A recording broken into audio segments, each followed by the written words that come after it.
नमस्कार, मैं रविश कुमार। तो आइए आज के मुख्य समाचार में देश भर की तमाम बड़ी खबरों को जानते हैं।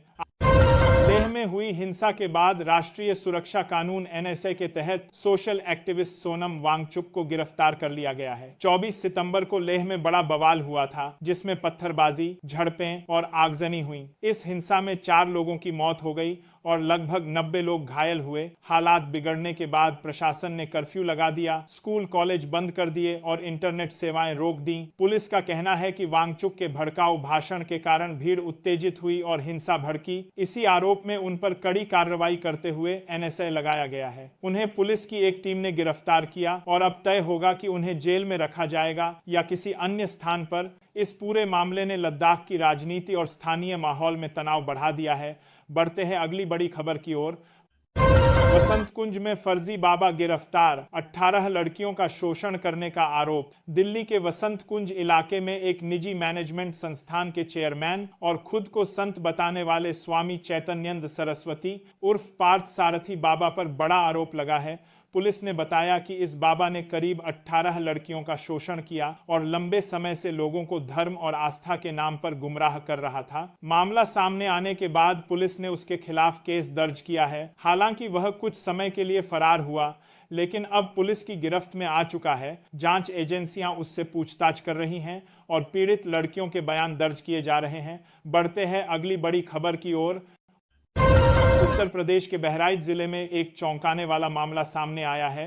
प्रयागपुर थाना क्षेत्र के पहलवारा गांव में चल रहे एक मदरसे की जांच के दौरान प्रशासनिक टीम ने 40 नाबालिग लड़कियों को टॉयलेट में कैद पाया। बताया गया कि मदरसे की छत पर बने टॉयलेट में इन बच्चियों को बंद कर रखा गया था। शासन की ओर से मदरसे के दस्तावेज और रजिस्ट्रेशन की जांच की जा रही थी, तभी यह मामला उजागर हुआ। टीम ने तुरंत पुलिस को सूचना दी और मौके पर पहुंची। महिला पुलिस ने सभी बच्चियों को सुरक्षित बाहर निकाला। इस घटना ने पूरे इलाके में सनसनी फैला दी है। फिलहाल पुलिस ने मदरसा संचालक पर कार्रवाई शुरू कर दी है और बच्चियों से पूछताछ की जा रही है। यह घटना दिखाती है कि किस तरह समाज में एक ओर मदरसों में बच्चों को गलत रास्ते पर धकेला जा रहा है, तो दूसरी ओर कुछ फर्जी बाबा धर्म का मुखौटा पहनकर लड़कियों का शिकार बना रहे हैं। प्रशासन ने लोगों से अपील की है कि ऐसे ढोंगियों से सावधान रहें। बढ़ते हैं अगली बड़ी खबर की ओर।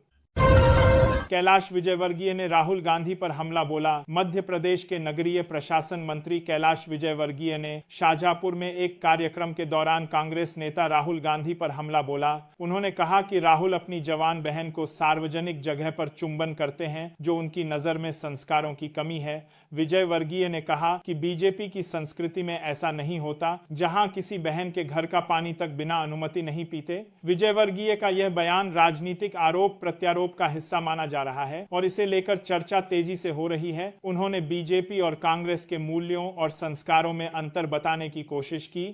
बढ़ते हैं अगली बड़ी खबर की ओर।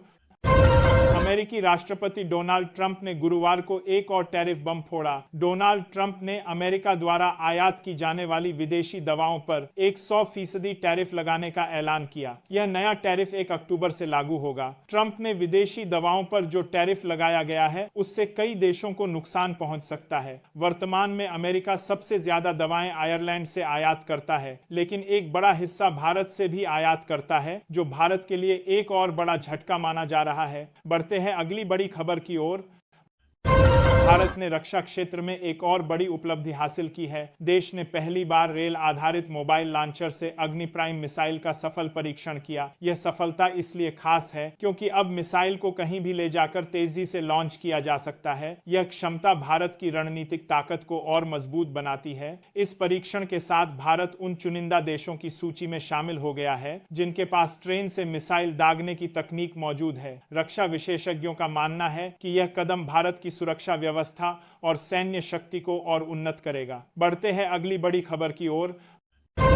दक्षिणी दिल्ली पुलिस ने बड़ी कार्रवाई करते हुए 25 बांग्लादेशी घुसपैठियों को दिल्ली और कानपुर देहात से गिरफ्तार किया है। पुलिस के अनुसार ये लोग पिछले 8 सालों से भारत में अवैध रूप से रह रहे थे और कबाड़ बीनने तथा मजदूरी का काम कर अपना गुजारा कर रहे थे। कार्रवाई तब शुरू हुई जब कश्मीरी गेट इलाके से 2 संदिग्धों को पकड़ा गया। पूछताछ और उनकी निशानदेही पर बाकी लोगों को भी दबोच लिया गया। जांच में पता चला है कि ये सभी बिना वैध दस्तावेजों के भारत में दाखिल हुए थे और और अलग अलग जगहों पर छिपकर रह रहे थे। पुलिस ने इनके पास से कुछ नकली पहचान पत्र भी बरामद किए हैं। अब सभी आरोपियों से पूछताछ की जा रही है और इनके भारत आने के तरीके, नेटवर्क और मददगारों की जानकारी जुटाई जा रही है। अधिकारियों ने बताया कि इस तरह की अवैध घुसपैठ देश की सुरक्षा के लिए गंभीर चुनौती है और इस पर सख्त कार्रवाई जारी रहेगी। बढ़ते हैं अगली बड़ी खबर की ओर।